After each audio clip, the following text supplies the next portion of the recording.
Hello, everyone. I'm Brittney Pettway, Senior Recruiting Program Manager at Xbox Game Studios. Today, I'm here with four of my Xbox colleagues to talk about the new face of gaming and how those new faces are helping shape the future of the industry. I'll start by asking our panelists to introduce themselves and their roles at Xbox, starting with you, Keirten. Hi, I'm Keirten Nivol. I am a software engineer in the gaming ecosystems organization. I've been at Microsoft for about 2 years and a half, 2 years as an intern, and recently full time for the past 2 months. I work on tools and experiences for game developers and partners. Awesome. Calicia? Hey everyone, my name is Calicia Johnson. I'm a senior program manager on Project xCloud, which is our xCloud, our cloud gaming service. I'm on the Azure engagement team, and I've been at Microsoft for 10 months now. Awesome. Ron? Ron Brown, I'm a studio's quality of life program manager over at 343 Industries. I'm responsible for the Halo franchise. I started in this role in December of 2019, so just putting me over the 2 year mark. Math is hard. But I am responsible for our diversity and inclusion initiatives, our philanthropic initiatives, and a lot of our culture and morale work within the studio. Awesome. And rounding it out with Austin. Hi, everyone. My name is Austin Joseph. I am a marketing manager of Xbox.com, where I help market the Xbox Series X and S, along with accessories like the controllers. I've been at Xbox and Microsoft for the past 3 years and am part of the marketing organization and digital engagement team. Awesome. So Ron, we'll start with you. First question is, what interested you the most about gaming, and what keeps you motivated to stay in the industry? I have been gaming since I was well under five. Like I had an Atari. Like I was on the tail end of Atari, which is oh, I feel elderly. But one of the big challenges that I had for myself was, look, this thing that I love, with gaming, I love the story, I love the settings, I love the feeling of being able to enjoy this thing that someone else is creating. So for me, my big question was, am I going to ruin this thing I love by working in it?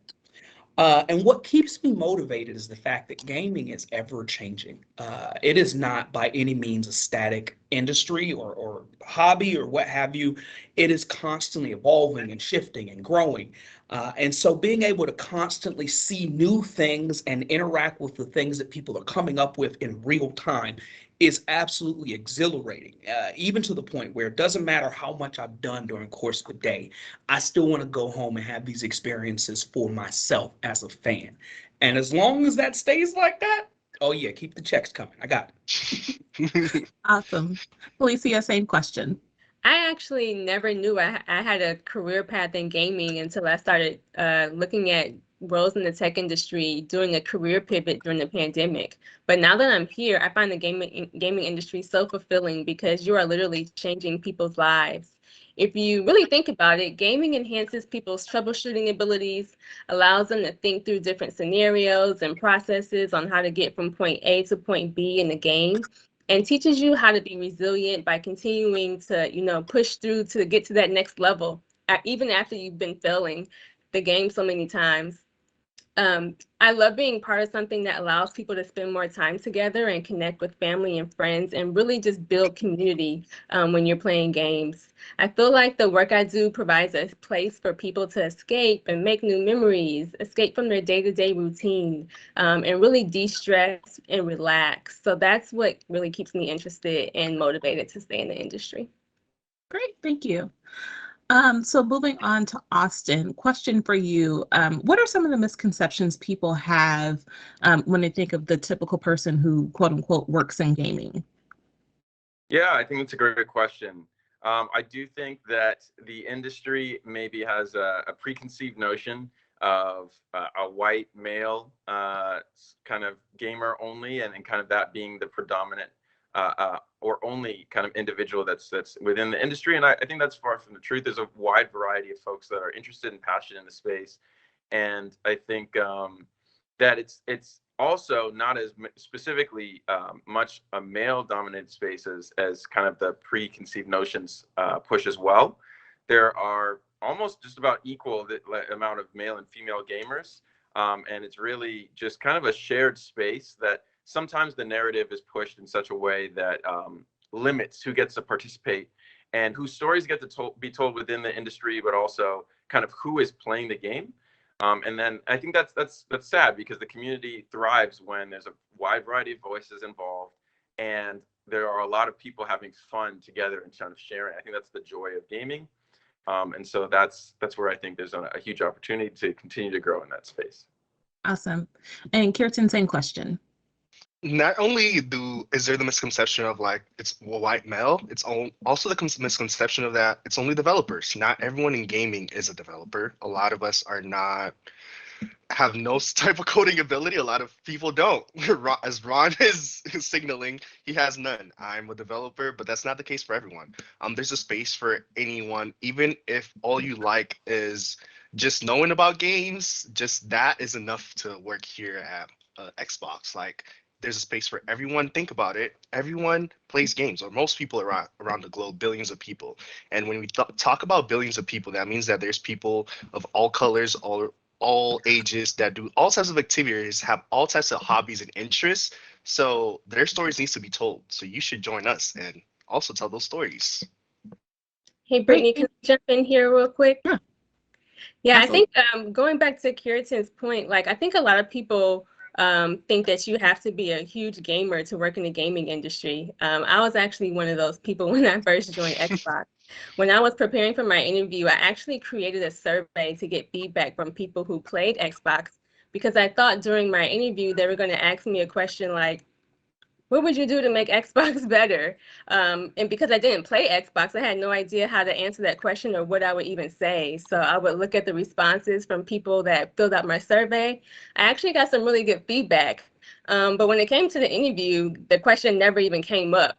You know, they were more concerned about me. Like, what was my transferable skills? What was my skill set? And the impact that I could have on the team. So for those interested in getting in the gaming industry, it's okay not to be a gamer. Put a positive spin on it. You know, you can be fresh eyes and bring a new perspective into the business. So no, you don't have to be a gamer to be in gaming.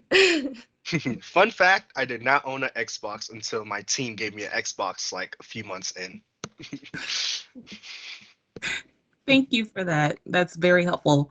Ron, we will move over to you because I think that this is a great question for you. Besides tech roles like engineer and designer, and this is kind of what we were just talking about, what career paths are there that people interested in gaming just may not be aware of? Like Keirten said, Keirten, right? Yeah. Yeah. I can't code to save my existence. Man, you put me in a paper bag and I could not code my way out of it. And so it is refreshing to know that there are a number of different things. If you ever watch the credits of a game that you've beaten, there are so many people across varying fields. I like getting paid. We need finance people to do that. I've enjoyed being able to buy meals and things. That's been fun.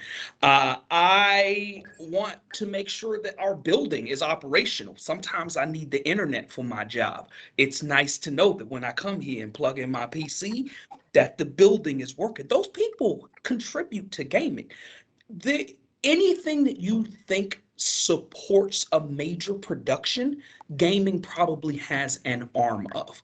And so please, please, please, please, please don't ever get trapped in the misconception that you must know how to code, you must know how to develop in order to work in gaming. Lord knows I don't, but I still get to impact gaming for the better, I hope.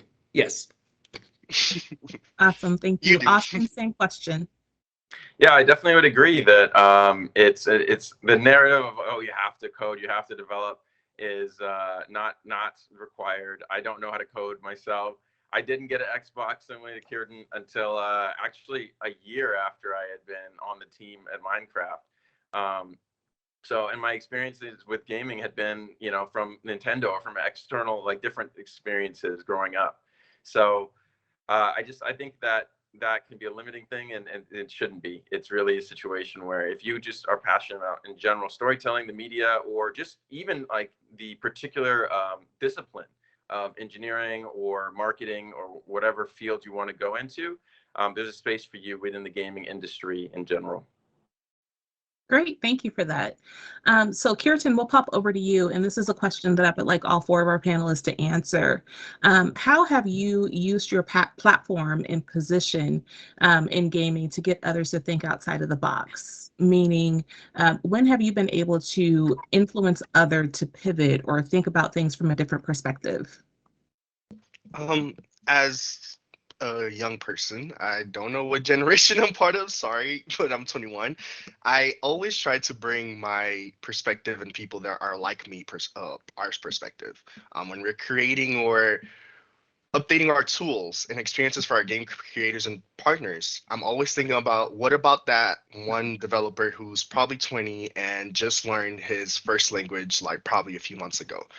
How are we able to enable their growth as a game developer, even if they just started a month ago? How can we make their experience and the tools that they use easier and more appealing to their kind? Because people in my age, we love seeing great UIs. Like, I'm sorry, but if the UI isn't great, I don't really want to visit the website. And that is the reality of people my age. And I'm always trying to bring those things forefront to anyone or on any team I'm on. Great. Calicia, same question. Yeah, diversity and inclusion is really important to me. So in my role, I've actually had the opportunity to partner with our Gaming for Everyone team to help teams within cloud gaming be more mindful of our inclusive growth commitments as we continue to build products and features for our end users. So our inclusive growth commitments include approachability, representation in the game, globalization, making sure that we're providing relevant content in the markets that we're in, and also accessibility so that everyone can play games. So it's been pretty cool having those discussions in our product meetings and keeping those four inclusive areas at the forefront of our mind to ensure that we're allowing everyone to have fun on our platform. Great. Austin?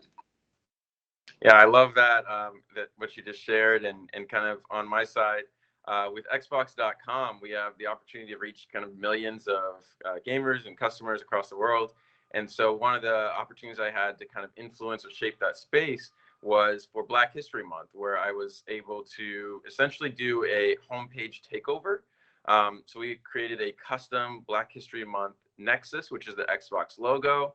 And we were able to highlight the many different ways across our organization that we were doing some great things for Black History Month, including a fantastic Halo activation that Ron Brown's team was able to work on with a flag, including some great cars in Forza, including a Age of Empires, actually Black History Month through the history virtual kind of lesson of Black heroes throughout history, which I thought was a great activation. So in general, I'm able to kind of influence the homepage and kind of our website and reach millions of people through that for our different campaigns. Thank you. And Ron? Just smidge off track, the age initiative, the age activation was just chef's kiss. Oh my God, it was great.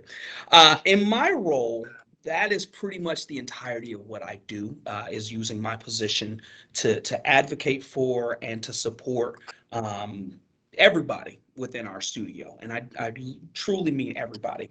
One of the most salient examples of this is a lot of the work that we do around cultural milestones and activations. And I distinctly remember when we were engaging with Juneteenth for the first time. This was in the wake of like George Floyd and a lot of the protests and demonstrations surrounding police brutality and different things within the Black community. And I had a lot of people within our studio, and this was actually deeply encouraging, a lot of people in our studio, a lot of white people in our studio who were like, how do I get involved? What's going on? What's happening? I need some perspective on this. I'm lost, but I want to get in there. And I get to gather those resources. I get to sit and have the conversation and say, okay, this is why people are feeling the way that they are. And here's how we can use gaming to impact this for the better. Here's how we can raise money. Here's just an email describing some of the things that people are feeling right now. And here's how your Black coworkers might be responding. Let's learn and grow together. And for me, that was a very harrowing time, but also extremely rewarding, especially getting to see many people grow and learn things that they had not been previously exposed to. Awesome. Thank you all for that. And the next question is kind of a secondary to the previous question is how do you make sure that your experiences and values are respected in this space? Meaning not only how are you using your platform, but how are you measuring or making sure that the impact is being felt in your respective spaces? And Austin, we'll start with you. So just to clarify, it's specifically focused on measuring. I think that we are able on my platforms to kind of directly measure a little bit more than others sometimes, because we're able to actually see the traffic and the clicks and the engagement from our social media posts to our website, and kind of how folks are engaging with the great content we're putting out. That's kind of something I can draw a lot of pride from. It's like, oh, we had this many clicks and this click-through rate and this amount of engagement with the social content we have. But I think that I'm sure this will be reiterated amongst the group, but the intangibles also really stand out. Of the folks in my organization kind of reaching out to me and saying, thank you for helping organize this, or even just one or two people saying, oh, I felt seen or heard by this particular highlight or call out, or just this amount of wording. And even just myself being able to see for Black History Month in this instance, myself and my kind of culture represented. I think it's hard to measure that with clicks and engagement. That's something more heartfelt, but it definitely matters and it's definitely worth doing. Great. Keirten, same question. So, besides the clicks, I'd say that speaking up always helps.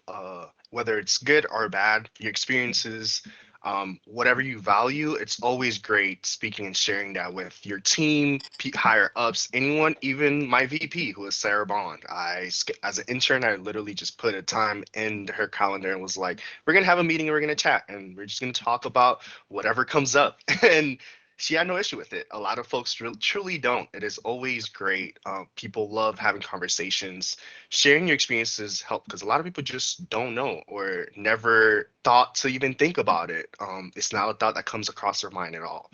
It's great. Trust me, it's nothing you should worry about. Just go ahead and speak and have that conversation about your experience. Great. Calicia, same question. Yeah, so within cloud gaming, we have what we call a culture crew that is focused on all things culture. It's something that is completely voluntary, but the leadership team is all in on it. So we have a lot of conversations, a lot of tough conversations where people are free to share their thoughts and opinions and provide candid feedback on different things that's going on in our communities, at work, across the industry. And it's a great way to provide feedback. So I guess I measure it by, how our leadership makes changes to the organization by the conversations and the feedback that we provide them, which has honestly been really, really great. Great. And Ron, final question, or same question to you. Keirten took my answer of speaking up. I don't appreciate that. That was messed up. But I think I also would like to highlight being consistent and providing feedback and reinforcement on when things are good and when things are amiss. One salient example that I had of this was we were working on a Juneteenth asset. And because this is a rather new engagement for us, there was a lot of back and forth and conversation and learning and all that. But at one point in time, I was feeling unheard within the conversation. I felt like I was kind of getting lost in the drawl. And one of my coworkers was like, Ron, you look like you had something to say and you backed off from it. I really would like to hear what it is that you have to add to this. And ultimately, we made the call, we landed on it, but that stuck out for me. And so I actually reached out to him and I was like, that is what being a good ally looks like. You saw my voice getting lost in the conversation. You pulled me up to say, I want to hear what you have to say. That's what it means to amplify each other. So providing that feedback and being willing to give that feedback. And that's where the consistency comes in. Being willing to constantly say, this is the bar, this is what our values are. And we're going to stand on those. If we're going to yell about them, then we're going to stand on them too. And being able to have a team that supports that makes all the difference. And so between owning those values and being consistent about it and encouraging people when they are standing on those values with you, I think both of those are great for keeping them intact. Great, thank you for that. So our final question is going to go to all of our panelists. And I'd like to ask, what is the one piece of advice you'd give someone who is interested in gaming, but may feel like there's no place for them in gaming? I know we touched on this a little bit earlier, but when is the one piece of advice that you'd give everyone? And I'll start with you, Calicia. Well, the first thing is there's definitely a place for you. I transitioned to gaming from the oil and gas industry, which is completely different. So I know if I can do it, you definitely can do it.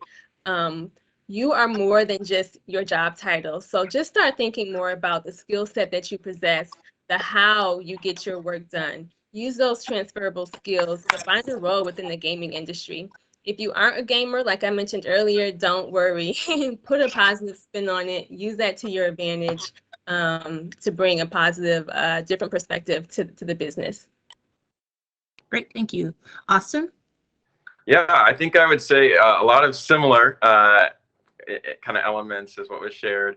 But I would emphasize that for me, I had a kind of non-traditional story, I believe, to gaming.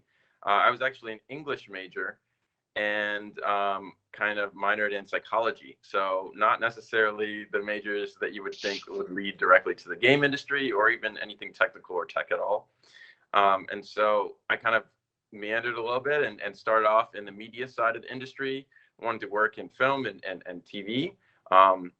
Did different internships and kind of discovered, oh, I do like this tech thing. I do enjoy video games. That's kind of one of my other favorite ways of storytelling. I could actually pursue that. I just had never really known or had my eyes open to the fact that that was an option. And so I would encourage folks to just go for that, regardless of your kind of major or background or limitations, and realize that there still is a space, especially from a non-technical perspective, where you could do marketing. You could, kind of get your gateway in through the skills that you already have and the transferable capabilities you have now. And then if you ever want to explore and expand it within the industry, that always exists as well. But, there's definitely a way in for you with your current skill set, regardless of what it is. Great, thank you. Ron? I don't appreciate Austin taking my answer this time. Now, both of y'all just stingy. This is not okay. But I definitely echo the sentiments of both Calicia and Austin. My advice would be, and it currently is, apply. If you are interested, throw your hat in. Apply like your name is Chad and your father works at the company and you know that you're getting hired. Because what we find is that more often than not, particularly within like marginalized communities, people often tell themselves no before anyone else has a chance to. And my own personal story on this is that I almost did not apply for the role that I currently have. I figured they wanted somebody with more experience. I haven't been in the game industry long enough. Well, I haven't had this experience. I haven't done that. I'm just really getting started. And I almost sold myself short. The only thing that stopped me was that I talked to the person hiring for it, my current boss, and he was like, I don't know why you haven't applied. Like, I would love to give you an interview. I need you to apply. Don't tell yourself no. If you're interested in it, don't tell yourself no before somebody else has an opportunity to do so. Somebody gets paid to tell you no if that's the case. Let them do their job. Don't do their job before them. Apply. Get yourself in the door. Awesome. Thank you, Ron. And we'll finish it up with Keirten. I lift all your sentiments. I say just do it. Don't think about it. Just go on the website, submit that application. If you worry about it, just go on LinkedIn and whoever you find that's in gaming and you feel kind of comfortable reaching out to them, reach out. It's really no worries. The worst that could happen is literally you join, don't like it, and try something else. Microsoft is a large organization. There's everything that you can try, and tech world is also big. Trust me, you will not regret it. Just go for it. Don't think, just go on the website, submit your resume. What's the worst that could happen? Great, thank you. Keirten, Calicia, Ron, Austin, sincere thank you to all of you for spending your time and your stories as we try to educate people about the new faces of gaming and where the game industry is going. I also want to thank everyone who has joined our panel and watched. We hope you enjoyed hearing from us all. And if you're interested in any jobs in gaming, roles at Microsoft, we do encourage you to go to the Microsoft Careers website and search for #GamingJobs. Again, I'm Brittney Pettway. I thank you all for joining. Have a good day.